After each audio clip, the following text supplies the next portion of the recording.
And welcome to another episode of From the Rubble, which is my Let's Build series set in a post-apocalyptic version of heavily modded Minecraft.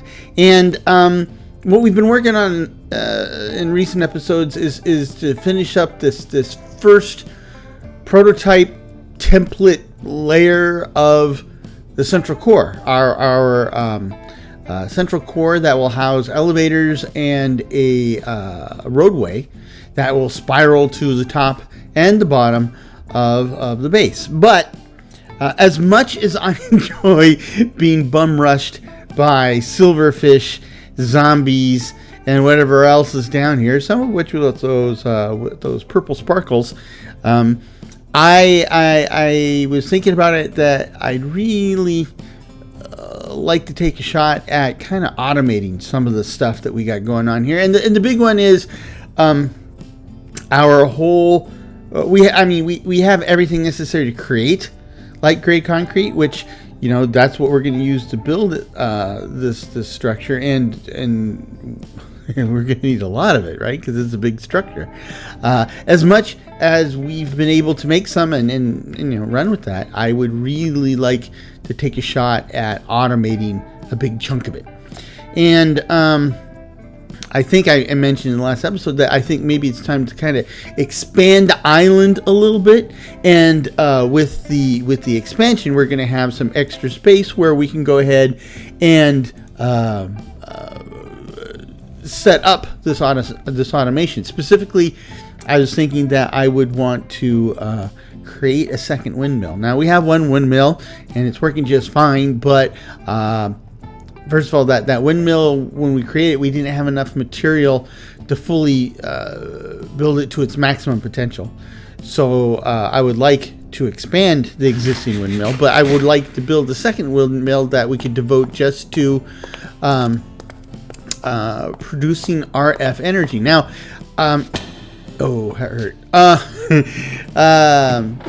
We've got the create mod, and we have the thermal series. Now, the create mod, of course, uses rotational energy, and the thermal series uses RF energy. And we've been generating RF energy by with a dynamo that produces RF energy from burning stuff. In this case, charcoal. But I also have the Builder's Editions mod, and it kind of bridges multiple mods. Specifically, they have an alternator in there that would let us basically generate RF energy from a create mod windmill or water wheel. So that's what I want to use the second windmill for, is to generate energy, RF energy that we can then use for our what we're currently doing to run the pulverizer and other machines. Now, the problem we're running into is what we've been doing now to generate energy. We've had to burn stuff. The burn stuff, I've kind of been, chopping down lots of large spruce trees to generate lots of charcoal to feed the pulverizer. And it's not bad. I mean, it works, but I would really like to get something that is a lot less hands-on.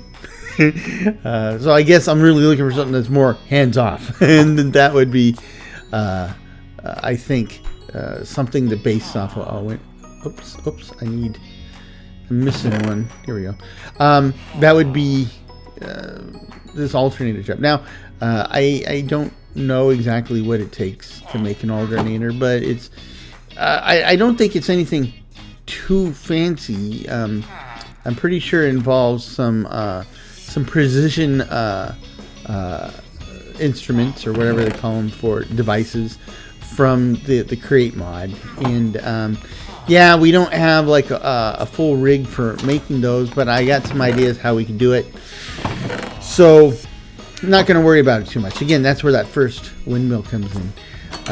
Another thing about the first windmill is if we expand it to its full potential, that would give us a little more energy, but it would also increase the RPMs a little bit. And we're currently, sun is, I thought it was much closer to evening than it really is. So maybe we can get some stuff done before nightfall. But if we increase the RPMs just a little bit, the fan that we're using to wash things, currently we're able to wash 3 stacks of things on depots. We would be able to probably wash 4. But everything I just described hinges upon some added space. So we've been generating gravel and sand, so let's use it for something other than concrete for a minute. And that's what I'm going to do here. I think that, yeah, that just leaves us one away from the surface of the lake. So this should be easy peasy. And it is headed toward evening, but it's been a day long enough that I'm pretty sure there's little to no danger being outside the walls like this. Oh, there's the torches. Okay, so we're over here a little bit. Let's kind of jut away from the wall. There we go, so I can see where the torches are. Okay. Now, you know, I did an episode a few episodes ago that showed you the grand plan for this base, and you know, I've already created this little island out in the lake, but the final footprint for the base is actually quite a bit bigger than the initial island we have already. So this isn't throwaway work or anything like that. This is something that's got to be done sooner or later anyway.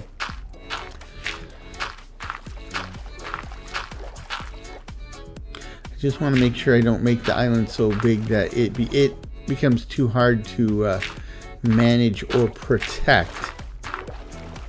As I mentioned before, we've had some encounters with various hostile mobs in recent episodes, and throughout the series that's been the case too. And on several occasions we found hostile mobs who had the dreaded sparkling purple effect, particle effect, from Atomic Striker's Infernal Mobs mod.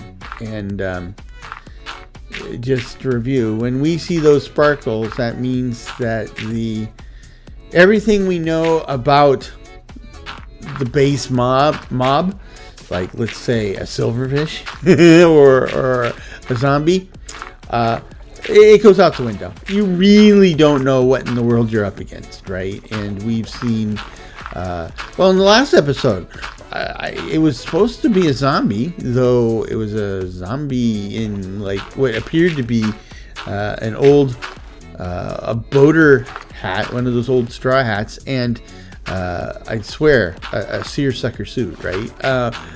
And that that guy, he didn't die. I mean, we were beating the living snot out of this guy, and he took a mess of damage. Oh, I'm out of gravel. Okay, we'll use the sand, but I don't know if it's gonna be enough.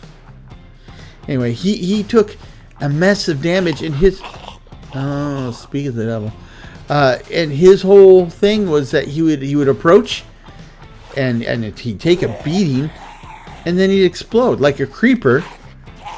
But then after exploding, he would randomly appear nearby and then approach again. I think the only thing that really saved me is at one point there, let that be a lesson to you. He respawned behind a wall that was kind of a dead end, and he couldn't see me, and the pathing wouldn't let him easily reach me. So that gave me time to heal, and then I was able to basically re-engage, but on my terms, which meant I climbed to a top of a wall and ran upstairs because I was going to bury him with sand and gravel, and by the time I came back down, he despawned. Not my proudest or most heroic moment, but I'll take it. You know, I never claimed to be Sir Lancelot or Sir Galahad, so yeah, I'll take it. If you can't beat him, wait him out. So anyway, that's what that is.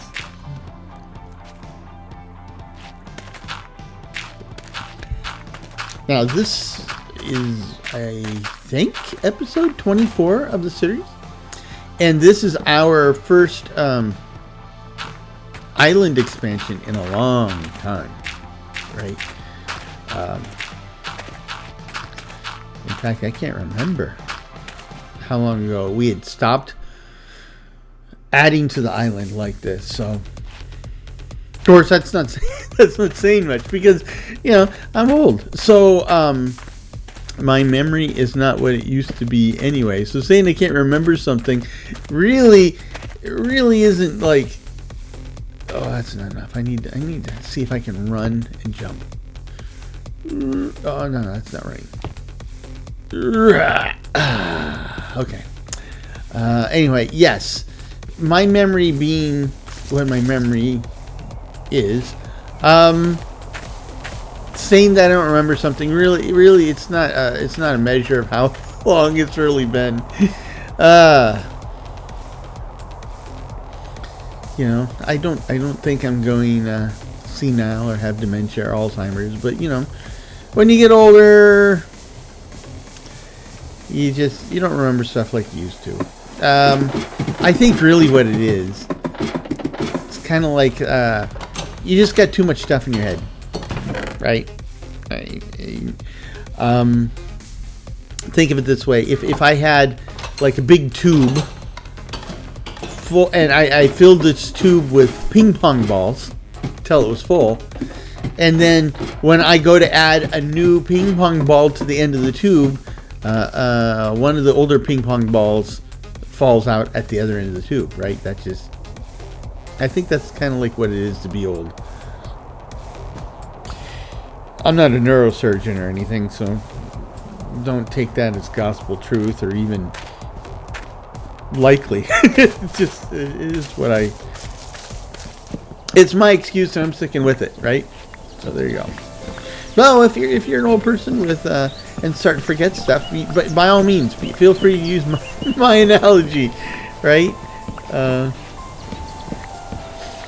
To explain to younger folks why it is you can't remember everything all the time, like birthdays and appointments. Anyway, oh gosh. So as I record this, we are still just a few days into 2026. You're another monster. And I mean, it's just too early to tell if this is going to be a good year or a bad year. I mean, 2025 isn't going to win any awards in my book. Certainly not positive awards. So, though I would say in general, I feel better about 2025 than I did 2020. So there. But let's put some stuff away. Ooh.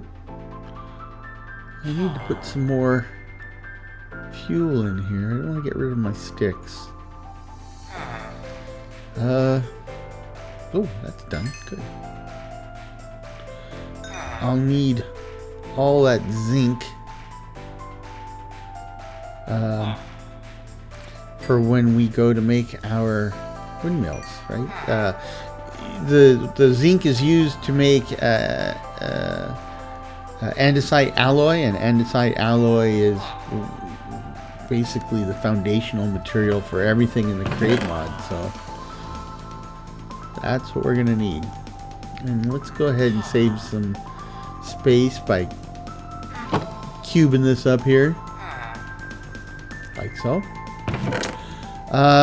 There. I think that's better.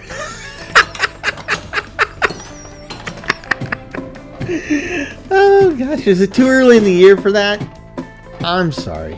Well, I'm not sorry. That's just, it is what it is. You tuned into this episode, this channel, and if this isn't your first video, then you know what I'm capable of. You knew the danger when you signed on, so I'm not going to apologize. Now, if you are a new viewer and you weren't expecting dad humor, well, yeah, I won't apologize either. It is what it is, right? I mean, if you read my introduction or watched my introduction to the channel, you should have known what you're getting into also. So, and I will tell you this though, if what is going on over here? Where, oh, what a spaz. Okay, I will say this though, if you tuned in for the dad humor and there's not enough dad humor, okay, for that I will apologize. I'm sorry. I'll work on that. Oh, try to think up some more jokes or whatever. Yeah, it is tough to think of humor on the fly, right? Like in a let's play or let's build or something, right? You know, like in this case, I'm getting pretty good at that actually. You know, I'm trying to play a game here, and I'm trying to be smart about what I'm doing, aware of my surroundings, and entertaining at the same time. And and we can argue about whether I succeed at any or all of those things. Certainly. The quality of any one of those might go up or down at any given time. I agree with that, but that's tough, right? And I'm not complaining. I'm just saying it's tough. I think I'm a little bit better than I used to be, but you know, when you compare this to my mod deep dive videos, you know, now those are different, right? Because I don't have to be spontaneous at all. In fact, the way I used to do those is I'd have an idea, you know, what mod I wanted to look at or whatever. I would write out an outline of the general script. Let's go ahead and, yeah, some of this doesn't have rich soil, so let's harvest all this up and then replace any dirt with rich soil so that this would really hum, because we need this stuff. We need just all sorts of stuff, but including things that generate straw, things that generate thread, just things that are organic, right, that we can produce lots of in a short amount of time to produce our bone meal and our white dye. But anyhow, in the mod deep dives, right, I get an idea, right? I know what mod I'm going to work on. I do an outline of the basic features of the mod. Then I write the first copy of the script, which if I think of a joke or something at that time, by all means I'll include it. But that's not the focus. The focus is to make sure that I have all the information I think that is needed for the listener, the viewer, to get, you know, for any of the information that they want, right? So that make sure it's complete. And then I go through it like 2 or 3 more times, sometimes more, and I try to insert the humor, right? Now, as a result, if you watch those mod deep dive videos, I think they are much funnier than my Let's Builds. But then again, that's why, right? It's like they're refined, right? This is like crude oil or I don't know. This is like crude oil, right? You get straight from the tap. It is what it is. As opposed, those other ones, it's like you take crude oil and you refine it a few times, and it gets more and more concentrated, much better. And there you go. So we need dirt. I don't have enough dirt, and historically, this has been my go-to spot for dirt because I kind of like to knock this hill, this cliff down. You know, it's lots of different reasons. I mean, we're going to have buildings and stuff, so it's not like I need a high point to look down from. But where this thing is, I really don't need this type of high ground this close to my base because, you know, somebody could get to this high ground and then lob bad things into my base. So, you know, it's kind of a military thing, kind of. Plus, if you need material, this is a ready supply. And surprisingly, post-apocalyptic worlds, dirt isn't as plentiful as it is in other Minecraft world types. So, there you go.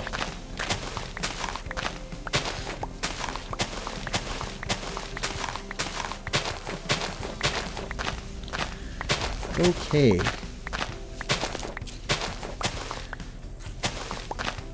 That is a deep fall. I do not want to fall there. Almost fell there. Stupid dragonfly.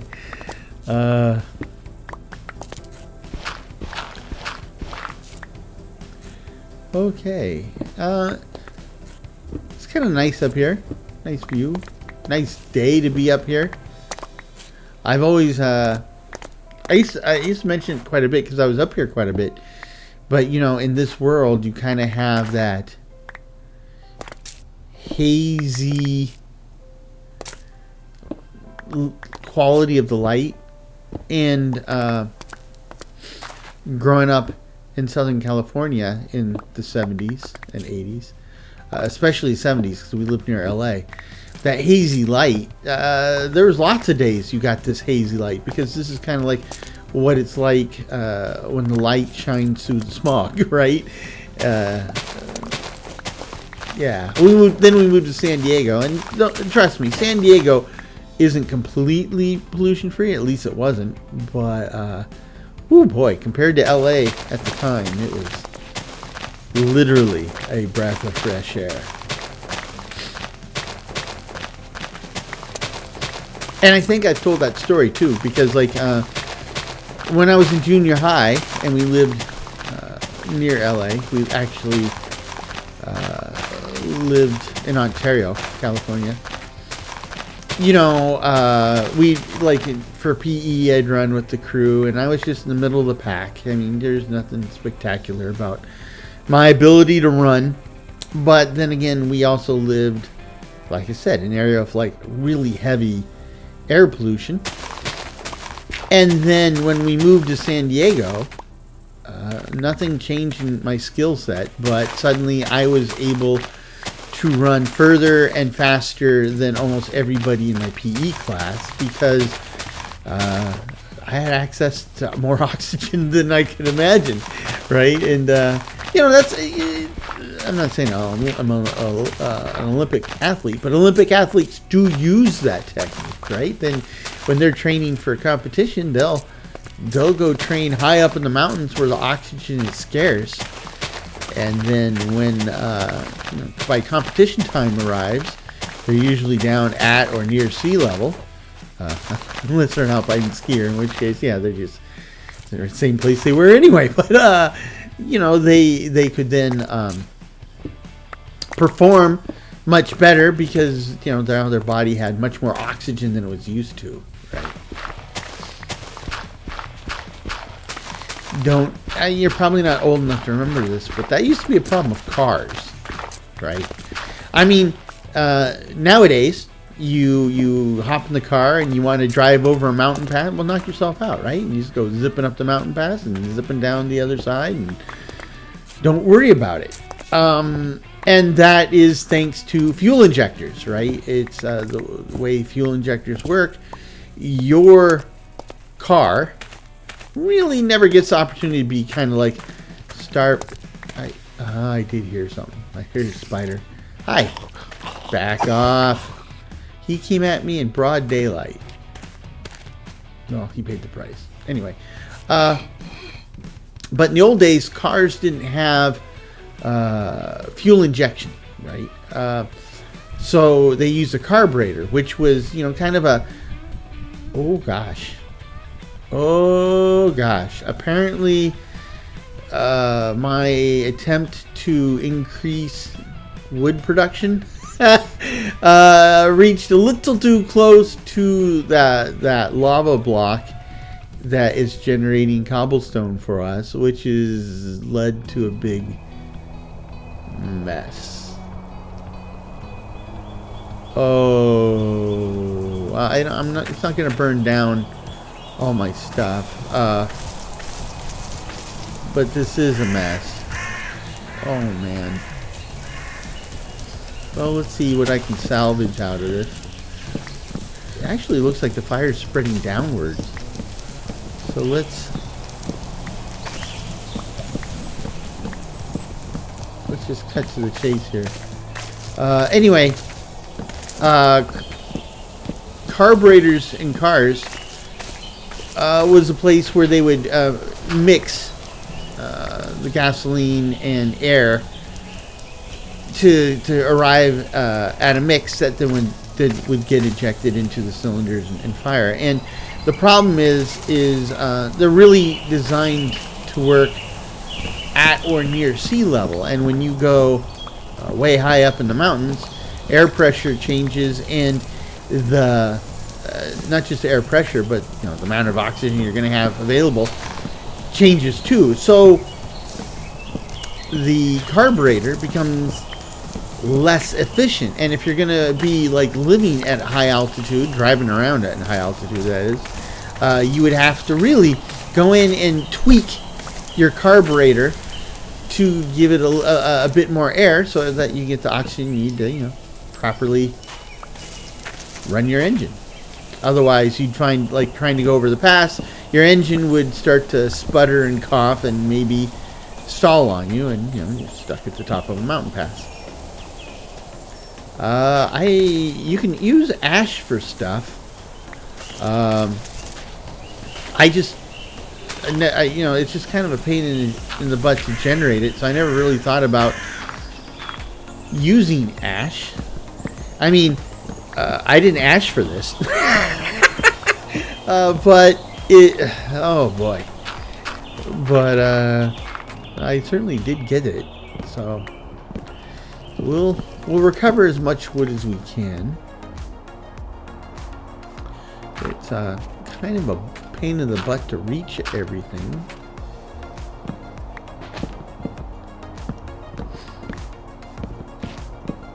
So, this was certainly an interesting development.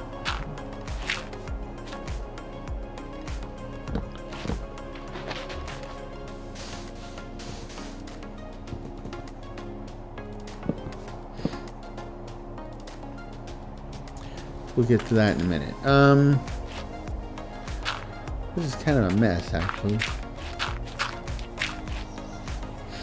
Anyway, now here's the thing. if this is a sign of what 2026 is going to be like this year, then I'm in trouble. But if this is just a sign of what 2026 is going to be like in... Ow. I think that just makes my point. But if this is what 2026 is going to be like in my videos this year, but not real life, well, okay, I'm cool with that. I'm cool with that. I don't mind a little challenge, a little extra effort required out here in the game world. But I think I am a little due, maybe overdue, for a break in real life. Though I say that, and I know I'm still incredibly fortunate compared to so many people. So, you know, it's always like, you know, people ask, how's it going? It's like, I could always find something to complain about. But in truth, you know, I'm not saying that they're not invalid things to complain about. But, you know, in truth, you know, there are a whole lot of people in this world that have a whole lot more to complain about, justifiably, than I do. So,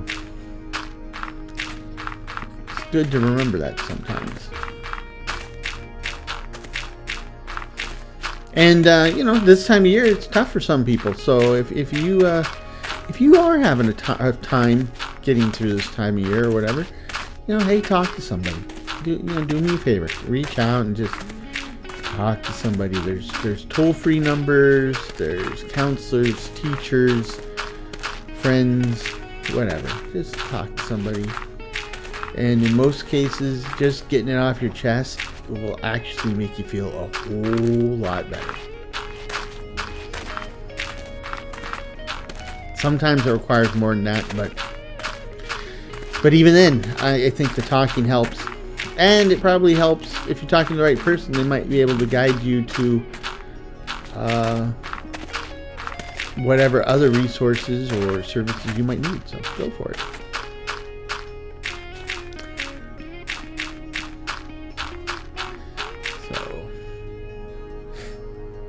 Okay,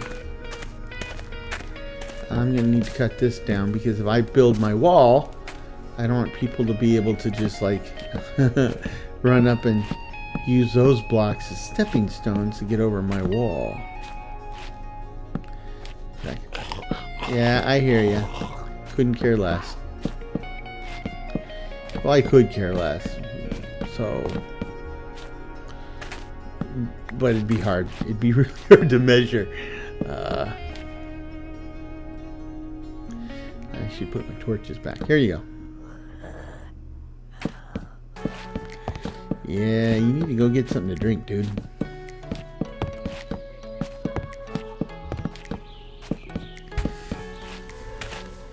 Now, let me tell you something. A line from Fire Marshal Bell. Let me tell you something. This time of year, I always get nostalgic for playing computer games because this is usually, you know, for a lot of people, especially me historically, you know, this time of year was classic time to binge play computer games. Excuse me. And I have a lot of great memories, both solo and multiplayer. But I'm telling you, like, you know, I've been really trying to concentrate on focusing on these videos, getting them out on time and stuff. And it has brought me an incredible amount of happiness. I love these worlds I play in. I love the situations I set up for myself. Like I said before, these are worlds. I mean, if I didn't have a video channel, I would be doing exactly this stuff. Just there'd be no audience, right? And the worlds I create, these are worlds that I find interesting, that I would want to live or play in, right? And so I need to figure out where those other blocks are. Oops, not this side, it's over here. Yes, there we go. So I've just been having a real fun time playing in these worlds, right? It's things are starting to get cozy. They're starting to get interesting, and that was my point all along.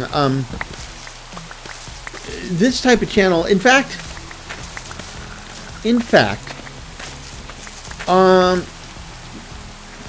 like in the Discord and in our channel posts, there have been times that we talked about this idea of are Let's Plays dead, right?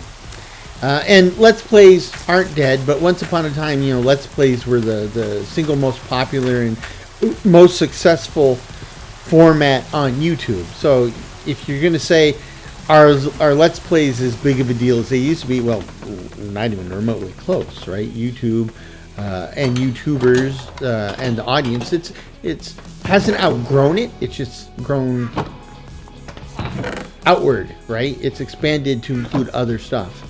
So Let's Plays aren't dead. Let's Plays are still there. There's still a lot of fun. There's a lot of people making. But something I have commented is that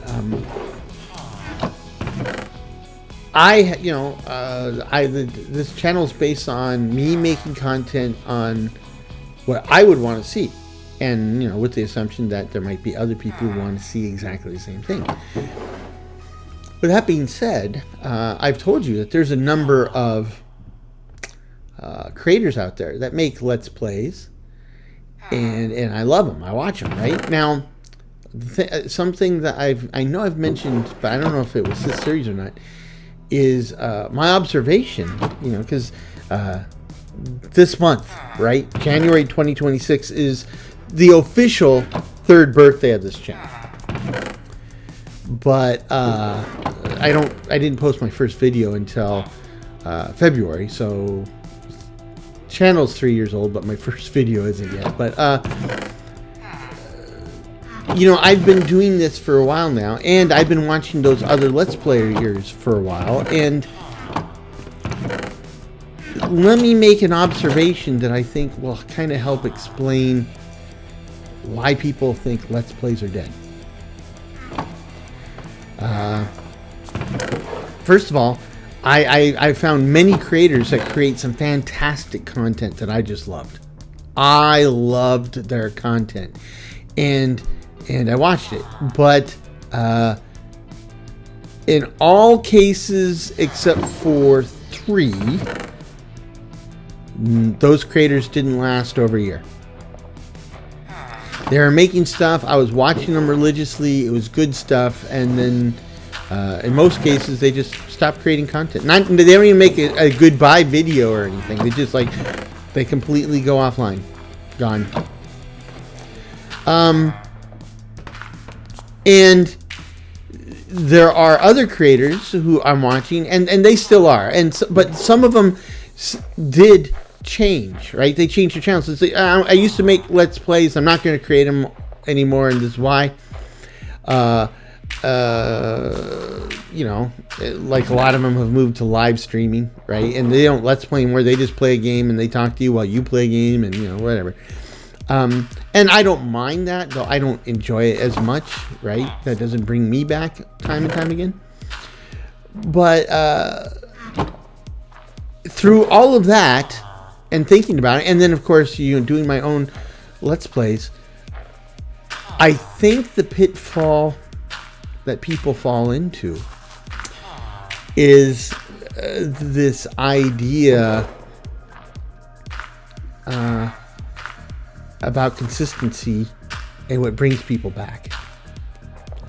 Because in a Let's Play, historically, and this is what everybody points to when they you know, they leave or they complain about it, is they say they start a new series.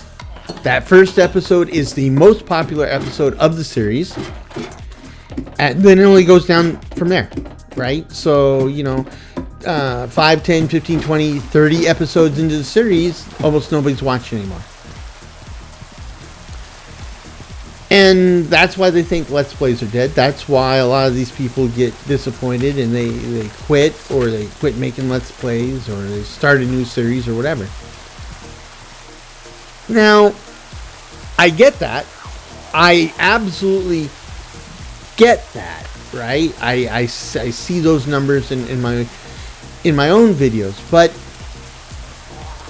I think people are kind of missing the point.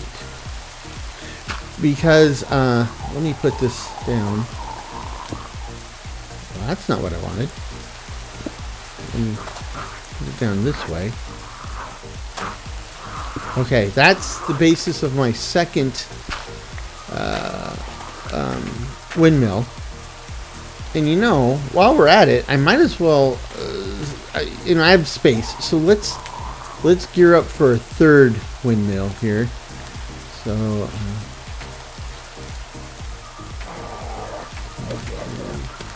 okay, so that's where the third one will go when the time comes. But I think people, for one thing, I think people are trying to apply the ebb and flow of a Let's Build or Let's Play series against other types of content, and they base their expectations on that, and they are, oh man, I didn't realize it required mechanical crafters. I mean, that's like the next tier of the create mod. I mean, iron sheets I can do. I don't know what I'm gonna need for this other stuff, but well, let's see, a capacitor, zinc sheet. Okay, I can do zinc sheets, and copper sheets. Yeah, it's just zinking, get smashed. Okay, well, that we can do.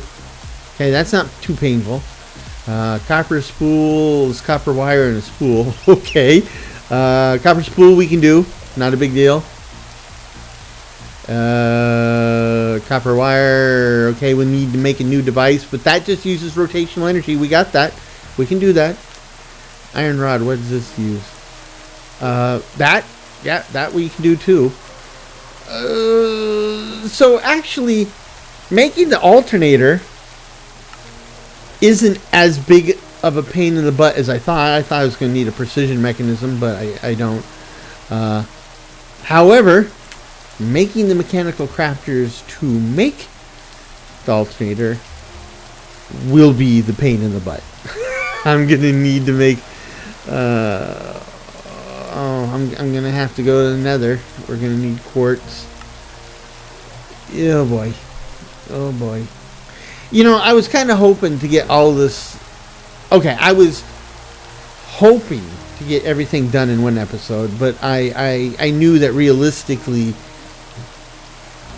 I couldn't get it all done, and that realistically I could maybe get the first windmill expanded, the second windmill built, and we could start working on the alternator. But yeah, looking at the time, I don't know how far we're going to get with all that.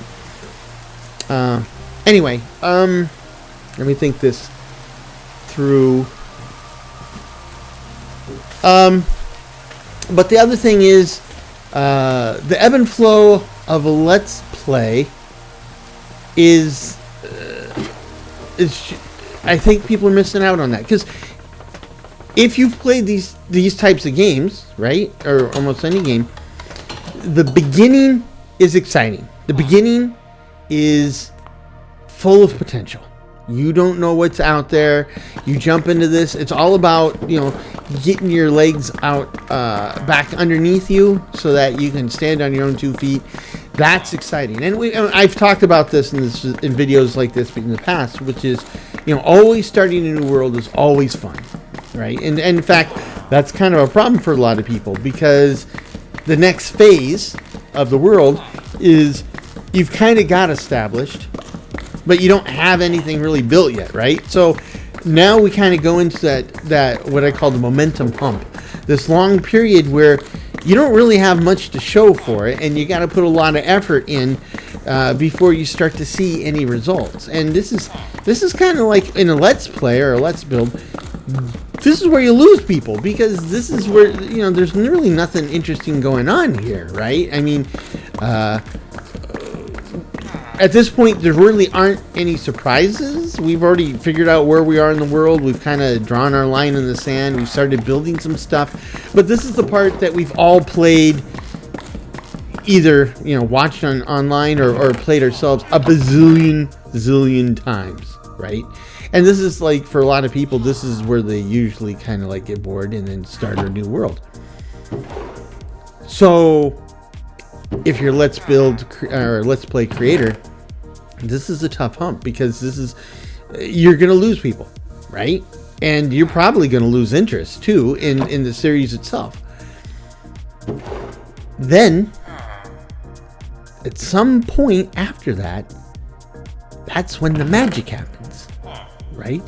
That's where you finally got your legs underneath you, and now you have infrastructure. You are producing stuff. You are starting to get organized, and now you start to build. And at this point, it starts, you can start to see a visible difference. You start to see and feel what's going on. Like this is a world that's maturing. I'm watching it grow, and this, ladies and gentlemen, this is where I think it gets most interesting. But like I said, this is where the creators usually conk out.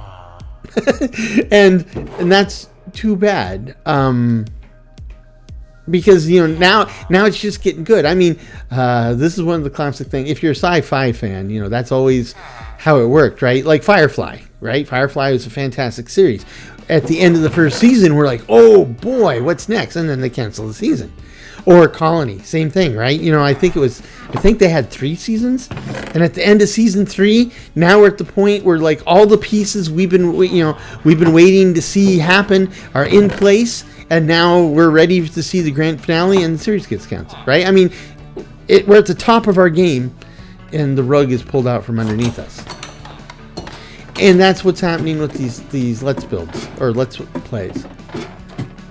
You know, just when the creator is getting to a point where it's starting to get good, and you know, and of course the video numbers are still flat or maybe going down, right? They give up on it, right? They, you know, sorry, the patient's dead on the table, you know, call it, right? Time of death. And I think that is the problem. Now, not to toot my own horn or anything, but I've understood this principle since the very beginning. I need to find andesite, and I'm not sure I'm going to be able to find it very easily, because I need a lot of it, a lot. And I'm mostly in a crag biome, which it's got andesite buried in with all the other stuff. So, see, what I need is like that, right? There's a big vein of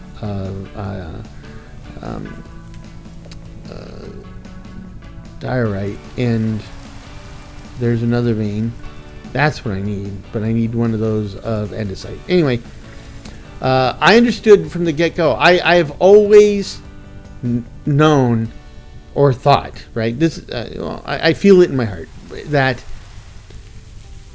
my series, I think they ultimately will be pretty popular, pretty successful. Now, I mean, not Mr. Beast successful, but, you know, 1,000 views, right? I think I can hit that at some point. And but I always thought that it'll take a while for me to establish interest, but I'm not going to establish interest with, like, you know, nothing, right? Me flying around in a helicopter in an abandoned city is cool, but it's cool for 5 minutes and then we're done. No, where it's going to get cool is when we start to actually have that built up base, when we start to have other people in the base that I'm interacting with, when we start to have waves of monsters crashing against that base, when we start to recover the city, when you start to see step by step how we're rebuilding civilization.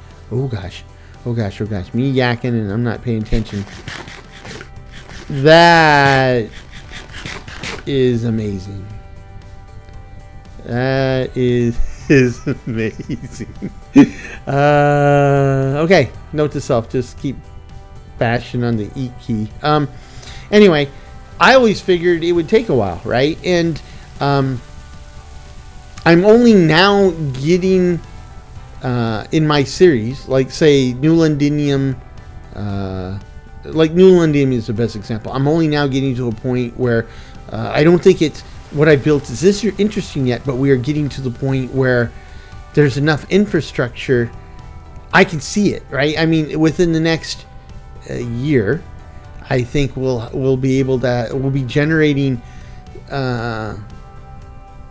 sufficient content and structures in the game world that I will start to have people tuning and catching on and saying, "Ooh, what's he doing there? That's interesting." And then, once they see what I'm doing now, then they'll go back and they'll see how I got there, because I think that's important too. Not one of those guys who says, "Oh, hey, I've built this whole thing, and it's taken me 10 months or 10,000 hours," but you don't have any evidence of that, right? Nothing, right? You just you didn't even know this thing existed, and now I'm showing you here.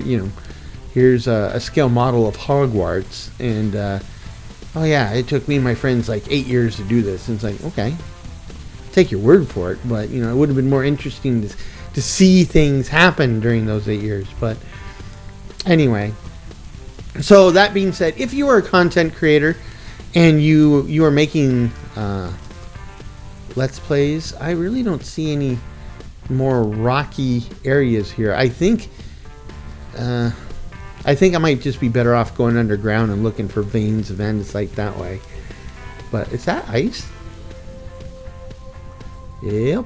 So this is we're basically because serene seasons reset in my calendar, so we're still in like 4 March, right? March 4th of the calendar. So for some biomes, and I think this is a taiga biome, it won't rain, it will snow, and water will freeze. So that's what's going on there. Anyway, if you are a Let's Play creator, I mean, obviously you do what you got to do, but I'm telling you, I'm begging you, I'm pleading with you. Have some faith, have some confidence in your work, in your vision, and go with it. And I mean, if you're doing this as a business, if you're doing this, because you want to replace your job or whatever, then, well, then maybe Let's Plays aren't a good idea, right? But if you're just trying to, your vision is just to have fun and build a big community and have lots of viewers and stuff, then I'm telling you, be confident in your stuff, right? You will get there. It's going to take some time. I mean, that's just the nature of these things, because we're it's you can't compare it to, like, say, a sitcom or something. Like even then, sitcoms and stuff. The first episode, the pilot, is usually pretty bad, right? And usually the first season is somewhat throwaway, because we're establishing characters and interactions and relationships and all. So they're finding their footing. Speaking of finding their footing, and that guy could be anywhere in here. Though it just cuts in and cuts out, so I'm not entirely sure it is what I think it is, but still looking for andesite. But the nature of these games is that this content is evergreen, right? Because you're telling a story. Unless this is supposed to be like, ooh, look, here's this new game, and I'm showing you a first look, but that's not really a Let's Play. That's more like a first look thing, right? The Let's Play, it is a story. It's you playing the game from the beginning, right? And where you go with it is up to you. Now, that, like any story, it's going to take time to develop. And of course, there is a village, an actual, honest to goodness, houses, campfire, whole shebang, village. Holy smokes. Oh, I even see a bell. Okay, this is a proper village, but I don't see a single villager. None. Zip. Zilch. Nada, nil. This is kind of, and there's a baked potato just sitting out in the middle of the open. Kind of cold.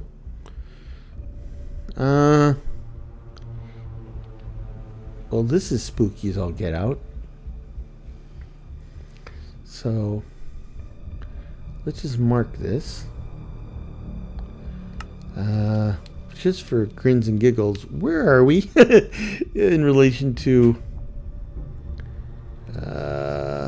Where's my? Okay, there's my base, and I'm up here. So I need to go south by southwest to get back. Okay, door's already open. I'm not going to take anything from chests just yet.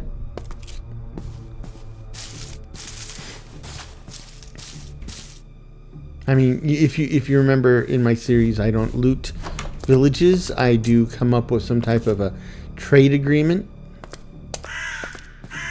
But I'm not, and there might not be anybody here. So, in which case I might not need to make a trade agreement. But I'm not just going to loot the place assuming there's nobody here.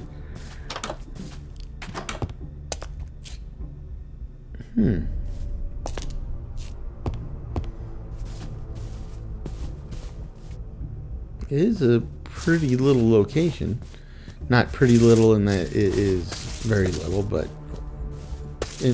little in that is little and pretty.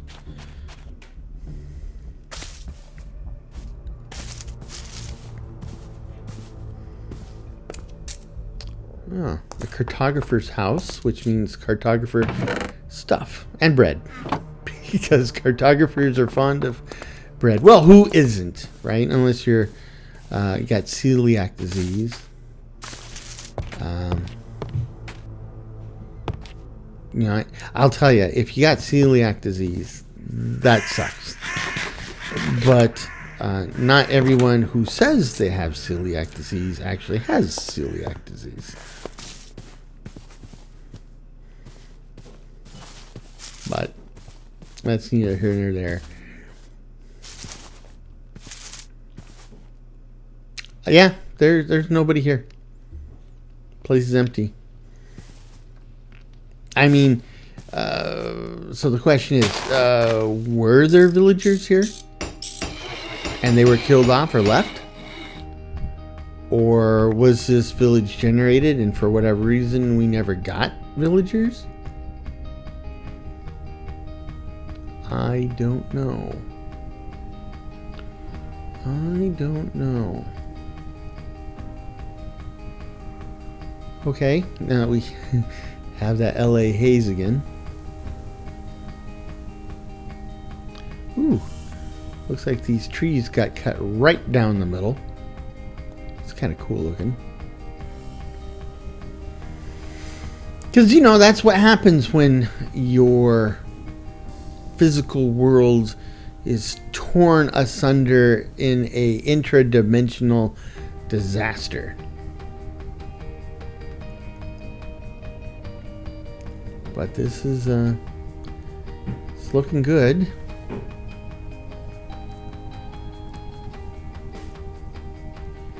I think though I think this is pretty much gonna end it. We're not gonna be able to find the andesite I need this way. I think I'm gonna have to go underground.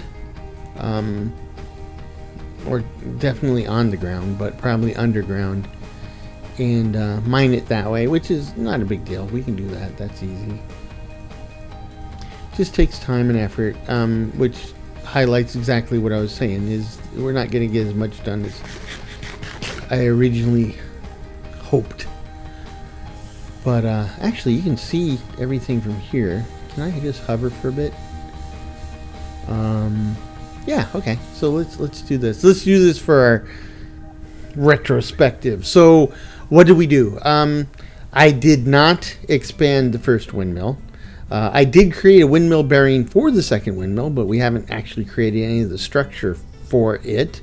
We did learn how to build an alternator, and that came with the realization that I'm going to have to do a bunch more create mod infrastructure to get there. But it's doable. In some ways, it's more doable than precision mechanisms. Meanwhile, we were able to expand the island, and over the course of expanding the island and filling it in, we did a field trip, tried to expand our wood production, which resulted in a mini forest fire, which thankfully really resulted in just a bunch of ash production, but not much else. So yay. But like I said before, there's still so much to do, but these are tangible steps forward, and I feel good about it. I love this world. I love being in it. I love seeing it grow. Hopefully you feel the same way, and hopefully that means you'll be back next episode. So until then, I hope that this finds you and yours in good health, good spirits, and perhaps a touch of good fortune. Happy 2026, and we'll catch you later. Cheers.